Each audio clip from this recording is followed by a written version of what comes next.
Gente, essa é a nossa aula sobre o reino fungi, que é o reino dos fungos. Aqui a gente vai encontrar diversos tipos de organismos, mas as características gerais deles é que são organismos formados por células eucarióticas, então eles são organismos eucariontes, eles podem ser unicelulares ou pluricelulares, e todos eles são heterotróficos, todos eles. Aí, eles podem ser saprófitos, ou seja, eles vão decompor matéria orgânica, ou eles podem ser parasitas, viver dentro de outro organismo, certo? Se beneficiando desse outro organismo. Eles vivem no solo úmido, na água ou então dentro dos organismos, né? Mas eles precisam então de bastante umidade. Eles são aeróbios, tá? Então eles podem fazer a respiração porque eles precisam de oxigênio, ou eles podem ser anaeróbios, não precisam de oxigênio, ou anaeróbios facultativos. Quando tem oxigênio, eles respiram, e quando não tem, eles fazem a fermentação. Eles produzem esporos, e aí a gente vai ver depois a reprodução sexuada e a assexuada deles. Uma coisa muito importante para a gente conversar é se os fungos eles são plantas ou não. Bom, a gente já sabe que os fungos estão no reino fungi, então eles não estão no reino plant, certo? Por isso a gente já sabe que eles não são plantas. Mas quando a gente dá uma olhada na estrutura deles, eles parecem muito mais uma planta do que uma bactéria, do que um animal, né? Então, algumas pessoas podem se perguntar isso: será que eles são plantas? Então, não, eles não são plantas, ou seja, eles não estão no grupo plant, no reino plant, junto com as árvores e as flores. Por quê? Eles são heterotróficos, então a gente sabe que todos os vegetais, todas as plantas fazem fotossíntese, e se os fungos são heterotróficos, eles não poderiam estar juntos com as plantas. Eles têm uma parede celular que é de quitina, que é o mesmo material da nossa unha. As plantas, elas possuem uma parede celular, então as células são protegidas por uma parede celular que é de celulose, tá? Como a gente conhece, que tem na folha de sulfite, que tem no papel. A reserva de energia dos fungos é glicogênio. As plantas possuem um outro tipo de reserva energética que é chamado de amido. Então, glicogênio é basicamente um monte de glicose, um monte de molécula de glicose juntas, tá bom? E o amido é uma outra estrutura química. Beleza, essas são as três respostas do porquê que fungos não são considerados plantas, tá? E aí, quando a gente olha para um cladograma, a gente percebe que por essas semelhanças aqui, ó, essas três, então heterotróficos, parede celular de quitina igual nossa unha, reserva energética de glicogênio igual a gente tem, os fungos, eles estão muito mais próximos dos animais do que as próprias plantas. Então, quando a gente pensa na evolução, a gente tem o reino Monera, o reino Protoctista, aí a gente pode falar do reino das plantas e logo em seguida vem o reino dos fungos. Eles estão bem próximos aqui dos animais por essas semelhanças. Beleza, mas por que a gente está vendo fungos agora? Porque vai ficar muito mais fácil da gente entender algumas coisinhas que a gente vai ver no reino das plantas nas próximas aulas, tá bom? Então é por isso que a gente saiu um pouquinho da linha evolutiva, mas vocês vão entender melhor o conteúdo dessa forma, tá bom? Então vamos lá. A importância dos fungos. Eles são muito bons para alimentação, certo? Então a gente e os outros animais, os outros seres vivos também utilizam eles para a própria nutrição, para a alimentação. Então, eles podem ser comidos, né? Eles podem servir de alimento crus, então por eles mesmos, como a gente come cogumelo, mas nós, seres humanos, ainda utilizamos eles para fazer pães, bebidas, queijos. Por quê? Porque lembra que alguns organismos fazem fermentação? E aí, aqueles anaeróbios ou anaeróbios facultativos, né? Eles fazem fermentação, quer dizer que alguns dos produtos que eles liberam durante esse processo químico é, por exemplo, o álcool, né? E o gás carbônico, que faz então a massa crescer, que faz o vinho ficar alcoólico, que faz o queijo ficar na consistência ideal. Então, a gente utiliza bastante os fungos para alimentação. Nós ainda utilizamos os fungos para produção de antibióticos, para produção de remédio. Os antibióticos, eles foram descobertos ou eles foram pesquisados por uma equipe enorme, mas que o nome principal que a gente conhece hoje é o Alexander Fleming, tá? Lembrem-se desse nome, porque quando cair no vestibular, vocês vão lembrar que o Fleming foi um dos responsáveis por descobrir e por pesquisar o primeiro antibiótico que existiu. Esse primeiro antibiótico que a gente chama de penicilina, ele é feito a partir do fungo do gênero Penicillium. Então, por isso ele chama penicilina. O que acontece? Fleming, quando estava pesquisando algumas características das bactérias, percebeu que quando esse fungo ficava próximo das bactérias, ele não deixava nenhuma bactéria nascer. Então, olha esses pontinhos brancos aqui, são os fungos. Olha como tem essa volta sem nada perto desses fungos. Todo esse resto aqui, essa coloração mais amarela, esverdeada, são as bactérias. E olha que legal, os fungos, eles têm esse raio aí, ó, de não deixar as bactérias nascerem e até matar as bactérias que já existem. E aí, dessa forma, Fleming percebeu que o fungo poderia combater as bactérias. E qual que é a importância disso? As bactérias deixam a gente doente, né? Fazem algumas bacterioses, geram algumas bacterioses na gente, aquelas doenças das bactérias. Então, Fleming descobriu que o fungo do gênero Penicillium poderia matar essas bactérias. E aí, a gente utiliza como antibiótico ainda hoje a penicilina. Então, isso é muito importante vocês saberem sobre os fungos. Beleza. Além desses 3 tópicos aqui que a gente já falou, ainda sabe que os fungos podem ser pragas agrícolas. Então, quando a gente olha plantas assim com essa névoazinha, essa mancha branca, por exemplo, ou esse montinho aqui, ou até mesmo de outras cores, é porque essas plantas estão fungadas. Da mesma forma, os fungos podem ser muito importantes para a nossa saúde pública, porque eles dão micose, porque eles dão candidíase, que é uma infecção sexualmente transmissível, né? Então, eles são muito importantes para isso também. A gente tem que conhecê-los para poder evitar. Eles também fazem controle biológico e associação com seres vivos. Vamos lá. Falando sobre o controle biológico, esses fungos, eles podem parasitar outros tipos de animais e outros seres vivos. Por exemplo, quando eles parasitam formigas, eles podem até controlar o modo de vida delas. Então, é muito importante a gente saber disso. E aí, eles têm esse tipo de controle biológico, então, eles realmente determinam ali a vida de um outro ser vivo, mas eles também podem ser utilizados de uma forma benéfica para o ser humano, que é matando outros tipos de pragas agrícolas. Então, a gente consegue também ter um uso antrópico desses fungos, tá? O uso que o homem faz. E aí, quando a gente fala de associação com seres vivos, a gente pode pensar, a primeira coisa que vem na nossa mente são os líquens. E daqui a pouco a gente vai falar melhor sobre isso. Mas os líquens, assim como as micorrizas, que são relações ecológicas que a gente vai chamar de mutualismo, porque todos os organismos ali que fazem parte desse líquen e parte da micorriza, eles são beneficiados mutuamente. Então, o fungo é beneficiado e o outro organismo também. Ninguém é prejudicado, tá bom? É uma relação ecológica harmônica. E aí, quando a gente estudar direitinho daqui a pouco, a gente vai ver que os líquens são bioindicadores da qualidade do ar. Então, quando a gente tem líquens, é muito importante a gente perceber se eles estão saudáveis, se eles existem em grande quantidade, para a gente saber se o ar está bom. Porque se não existe líquen naquele espaço, é muito provável que o ar esteja com uma péssima qualidade. Por exemplo, que ele esteja muito seco, tá bom? A estrutura dos fungos, então como esses seres vivos são formados, né?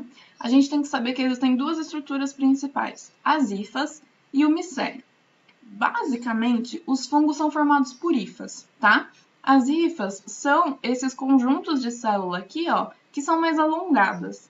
E aí o micélio é formado por um conjunto muito, muito compacto de hifas, simples assim.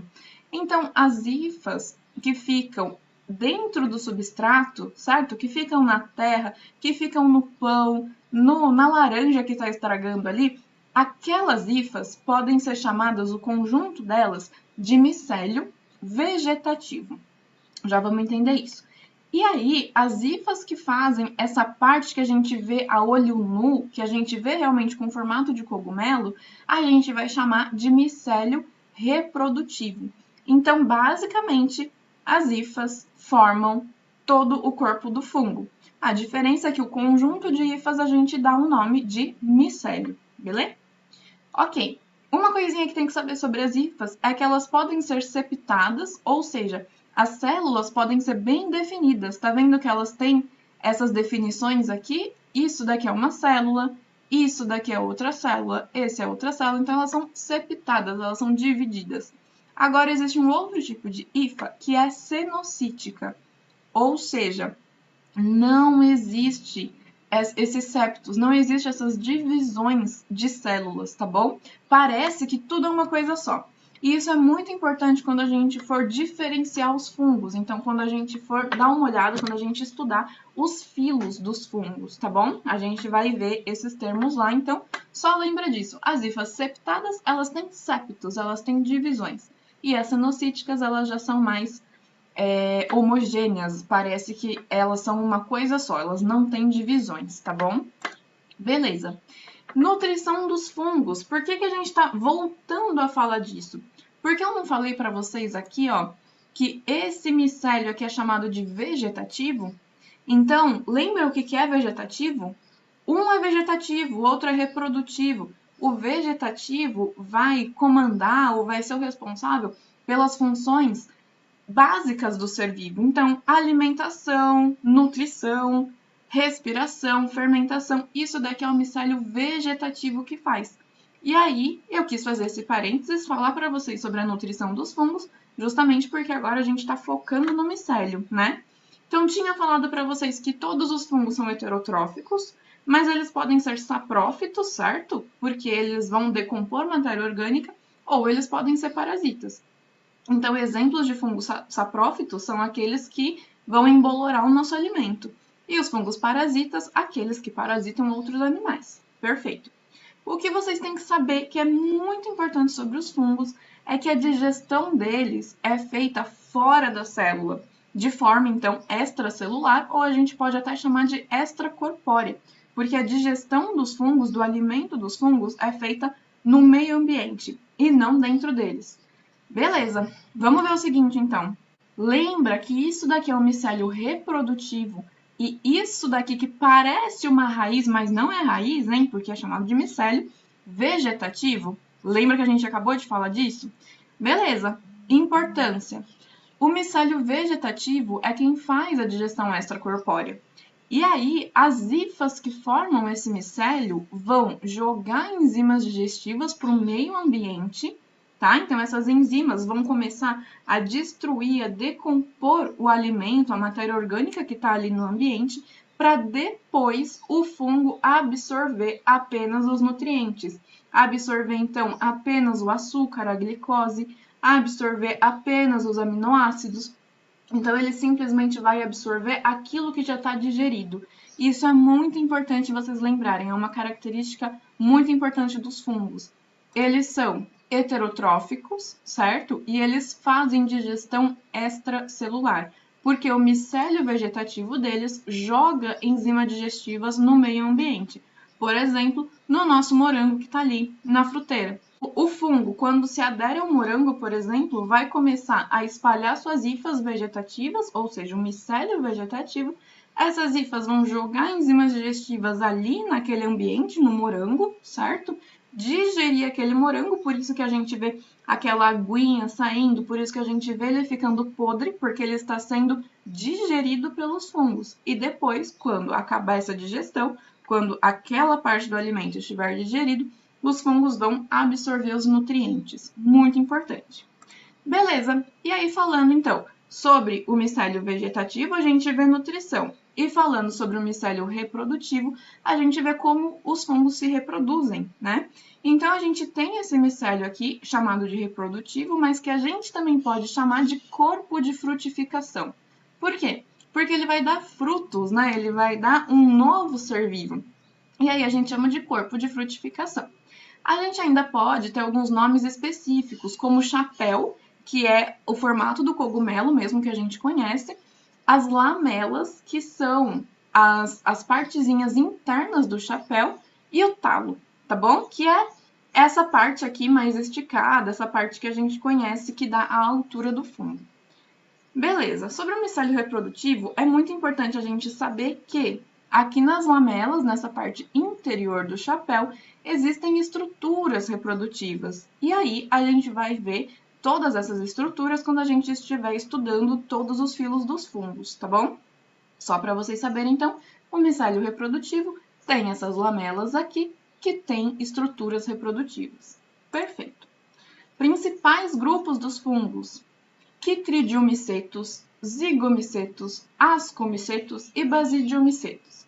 Antigamente, a gente tinha um grupo chamado de Deuteromycetus, que eram os fungos imperfeitos, porque eles não faziam reprodução sexuada e tal, mas agora a gente não usa mais esse nome, hein? Se vocês verem Deuteromycetus em algum lugar, já saiba que é uma nomenclatura bem antiga e que o correto agora são Chytridiomycetus, Zygomycetus, Ascomycetus e Basidiomycetus nessa ordem evolutiva, tá? Então vamos falar do primeiro grupo, daquele mais basal, que são os Chytridiomycetus. A maioria deles é aquático, tá? Então o que significa? Que eles são aqueles organismos menos complexos, mais basais, então eles precisam de muita água, porque eles não têm estruturas responsáveis por manter eles num ambiente terrestre. Lembra disso? A gente conversou bastante sobre isso no reino protoctista. Os organismos mais basais, eles são geralmente aquáticos, porque eles precisam daquele ambiente aquático, daquele ambiente que dá água para ele, dá nutrientes para ele, sem o perigo de ressecamento, tá bom? Eles possuem esporos flagelados, então a estrutura de reprodução deles é flagelada para melhor movimentação e aí conseguir uma variabilidade genética melhor. Eles podem ser unicelulares, a maioria deles, ou eles são pluricelulares. Lembra quando a gente estava falando das hifas? Elas podem ser septadas, então elas podem ser divididinhas bem direitinho, célula a célula, ou elas podem ser cenocíticas, formando aquela massa de células sem divisão. Mas, mesmo assim, elas ainda são pluricelulares, porque existem várias células ali, elas só não estão divididas, tá bom? Eles não formam corpo de frutificação, ou seja, já que a maioria é unicelular e os pluricelulares são cenocíticos, eles não formam o micélio reprodutivo, aquele micélio que a gente conhece como cogumelo. Quando eles precisam se reproduzir, eles vão desenvolver uma estrutura reprodutiva. Beleza, como a gente já sabe, os fungos eles são heterotróficos saprófitos ou eles podem ser parasitas. O próximo grupo, pensando evolutivamente, é o grupo dos zigomycetos. Aqui, olha a diferença. A maioria deles já é terrestre, porque eles são um pouco mais complexos. E aí a gente conhece bastante os zigomycetos como o bolor negro do pão. Então, todos aqueles pontinhos pretos que a gente vê quando o pão está embolorado, geralmente é um zigomyceto. E o resto aqui é tudo igual aos chytridiomycetos. Então, eles possuem esporos flagelados, mas agora esses flagelos, ao invés de nadar, eles vão se movimentar pelo meio terrestre, pelo substrato ali ou até mesmo pelo ar. Eles podem ser unicelulares ou pluricelulares, e as hifas também não têm divisão, então elas são cenocíticas. Eles também não formam corpo de frutificação, tá? Então, quando a gente vê o bolor negro do pão, são pontinhos bem pequenininhos pretos, né, no nosso pão. Eles não têm uma estrutura de cogumelo, então eles não formam corpo de frutificação. Eles podem ser saprófitos, parasitas ou mutualistas. E agora, uma coisa muito importante sobre o terceiro filo, que são os ascomycetos, é que esses fungos são os mais diversificados. Então, a gente tem basicamente 50% das espécies de todos os fungos aqui dentro desse grupo, desse filo chamado de ascomycetos. Beleza, quais são as características? Eles podem ser unicelulares ou pluricelulares, mas olha só, agora as hifas já são septadas. Alguns exemplos dos ascomycetos são as leveduras, tá? Leveduras são muito importantes para a produção de cerveja, para a produção de bebidas alcoólicas, para a produção de pão, e geralmente são unicelulares, que fazem fermentação. Os bolores coloridos, então vários bolores que a gente vê na laranja, nas nossas frutas, no nosso pão, que são coloridinhos, que não são pretos, geralmente são os ascomycetos, tá bom? As trufas, que são um tipo de fungos também comestíveis. Penicilina tá aqui. Então, quando a gente estava falando da importância dos fungos e a gente viu que eles faziam antibióticos, né? Que eles eram a matéria-prima ali para os antibióticos, a gente está falando dos ascomicetos, porque o gênero Penicillium tá aqui dentro. E eles também são os responsáveis pela formação de líquens. A gente viu que existiam relações ecológicas muito importantes, mutualísticas, né, em que ambos se beneficiavam. E uma dessas interações, uma dessas relações, são os líquens. Vamos lá! Os líquens são, então, fungos, geralmente desse grupo, dos ascomicetos, que vão se interagir, vão se relacionar com as algas. Lembra? Lá do reino protoctista. A gente viu o líquen lá também. Mas vamos ver um pouquinho melhor aqui. Eles fazem, então, uma relação de mutualismo, que são as trocas de benefícios. O que eles fazem? Os fungos, eles geram proteção e umidade para as algas. E as algas vão fazer o quê? Gerar alimento, gerar matéria orgânica para os fungos. Então, eles se beneficiam. Os líquens, eles podem, essa interação aqui, eles podem viver, eles podem ser considerados como um organismo inteiro, tá bom? Eles podem ser considerados, não significa que eles são. Mas por que eles podem ser considerados? Porque se a gente destaca um pedacinho desse líquen, por reprodução assexuada, esse pedacinho do líquen pode se desenvolver em um novo líquen. Por fragmentação, né? Se a gente tira um pedacinho, ou por sorédios, por uma estrutura reprodutiva que eles próprios possuem. Então, esses líquens, eles podem se reproduzir, por isso eles podem ser considerados organismos, tá bom? Mas só para vocês entenderem, o líquen pode ser considerado, mas, na verdade, ele é uma interação entre fungo, geralmente ascomicetos, com algas, tá bom? E aí, como eu tinha dito, eles podem ser bioindicadores, porque eles são altamente sensíveis à poluição do ar. Se a gente não vê líquen, pode ser que esse ar esteja muito poluído, tá bom? E a gente sempre vai ver os líquens, quando o ar tá bom, nos troncos das árvores. Não significa que esses líquens têm uma relação com as árvores, tá bom? Isso é muito importante. Líquen é uma relação de fungo com alga. Eles só estão apoiados nas árvores, só isso, mas eles não estão se relacionando com elas. Quem vai se relacionar com as árvores, com as plantas superiores, que a gente chama, são as micorrizas. São os fungos junto com as plantas superiores, com as árvores e arbustos, por exemplo. Só fazer um parênteses antes da gente ver direitinho o que é micorriza. Eu tô falando de micorriza aqui porque faz sentido a gente entender o que é micorriza logo depois do que a gente entendeu o que é líquen. Mas os líquens são formados por ascomicetos e as micorrizas não. Elas podem ser formadas por diversos filos, tá bom? Isso é muito importante. Beleza. As hifas, então, de diversos filos vão penetrar na raiz de árvores, de plantas superiores. Isso é uma micorriza. Então, líquen fica apoiadinho lá no tronco e é uma relação entre fungo e alga, e reino protoctista. Agora, nas micorrizas, a gente está falando de uma interação de fungos, então algumas hifas, com plantas superiores, com árvores, lá na raiz delas. Então, as hifas, elas vão penetrar na raiz das plantas superiores e vão trocar benefícios. Os fungos vão digerir o substrato que as árvores estão, então eles vão digerir aquela terra, aquele solo, e aí eles vão pegar uma parte dos nutrientes, certo? E a planta também vai conseguir absorver uma grande parte de nutrientes já digeridos, o que é muito bom para ela. E os fungos vão ganhar, além de proteção, alguns nutrientes também que eles podem dividir ali com as plantas, beleza? Fechou! Último grupo que a gente tem que ver, os basidiomicetos. Esse sim é um dos grupos que a gente mais conhece, porque é realmente a estrutura de cogumelo que a gente conhece, tá bom? Então, eles são popularmente conhecidos como cogumelos, eles possuem um corpo de frutificação, porque eles têm esse formato aqui, e as hifas deles são todas septadas, tá? Vamos lá, última coisa que a gente vai ver, a aula tá acabando, vamos que vamos. Reprodução dos fungos, tanto assexuada quanto sexuada.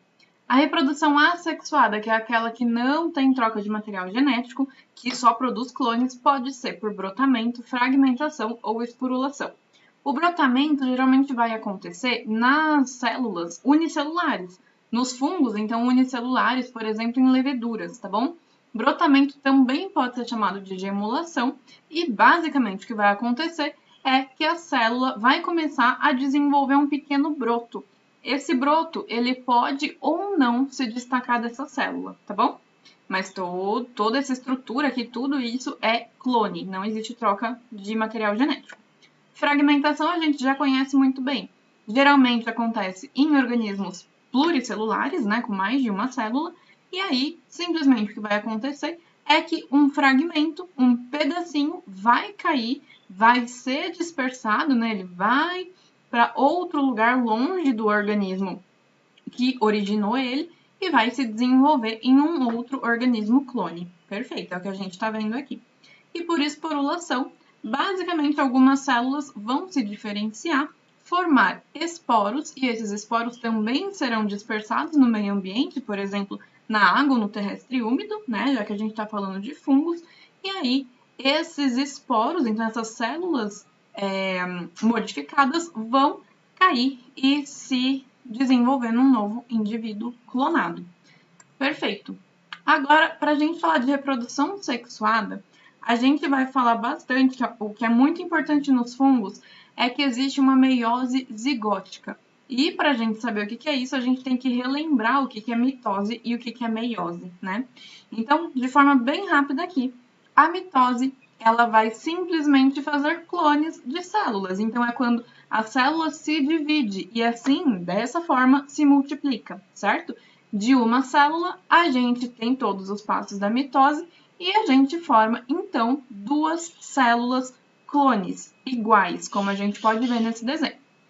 Quando a gente tem uma célula que se divide em 4 células diferentes entre elas, a gente está falando de meiose, porque aqui aconteceu um processo de redução do material genético.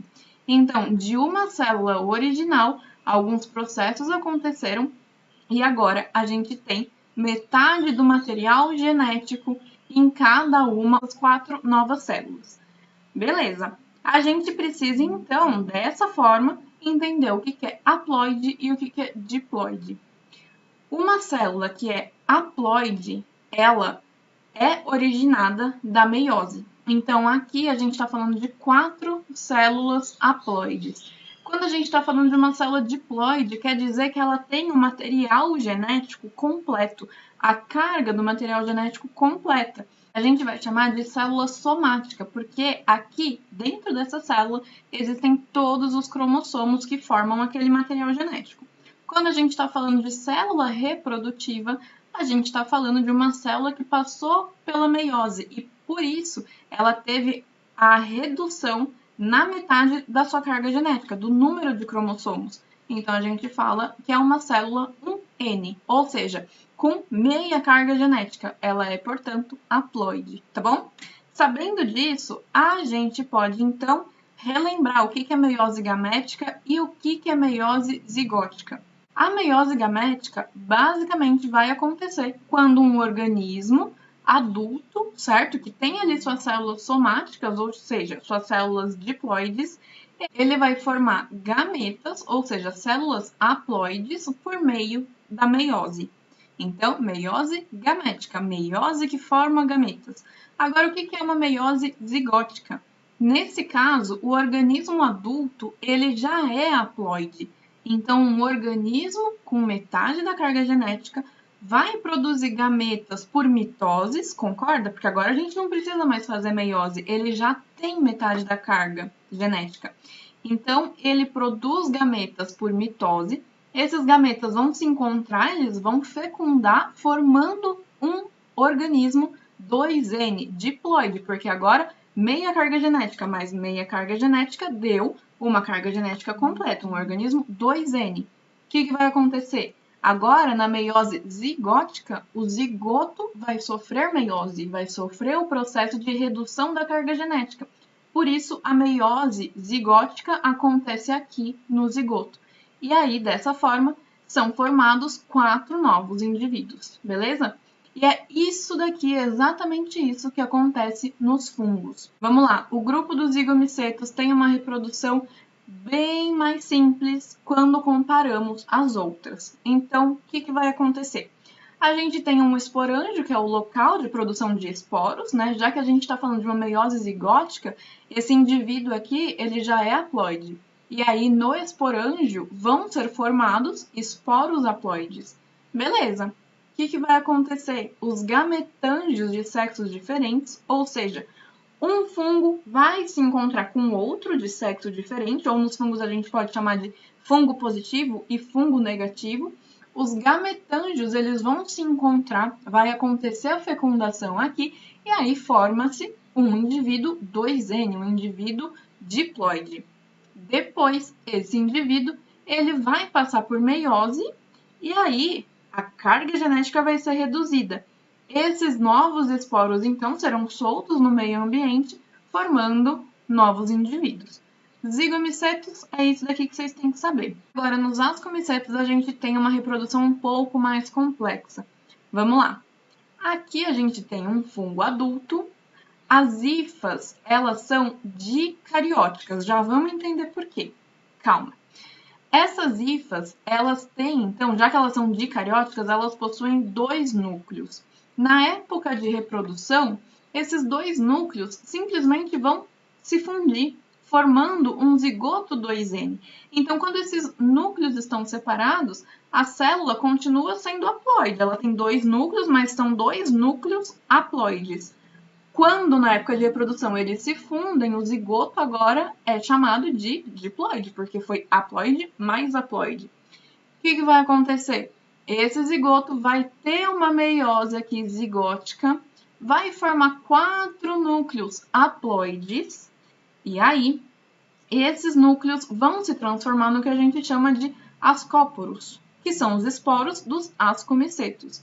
Esses ascóporos vão ser liberados, então cada um desses esporos vai formar um novo indivíduo, e aí vai existir um indivíduo que vai ser negativo, outro indivíduo que vai ser positivo, até que eles vão se desenvolvendo em novos fungos, até que em algum momento eles vão se encontrar, seja indivíduos diferentes ou até mesmo desse próprio ciclo aqui, mas geralmente acontece com indivíduos diferentes, né? Porque os esporos, eles são dispersos pelo meio ambiente, eles caem em qualquer lugar.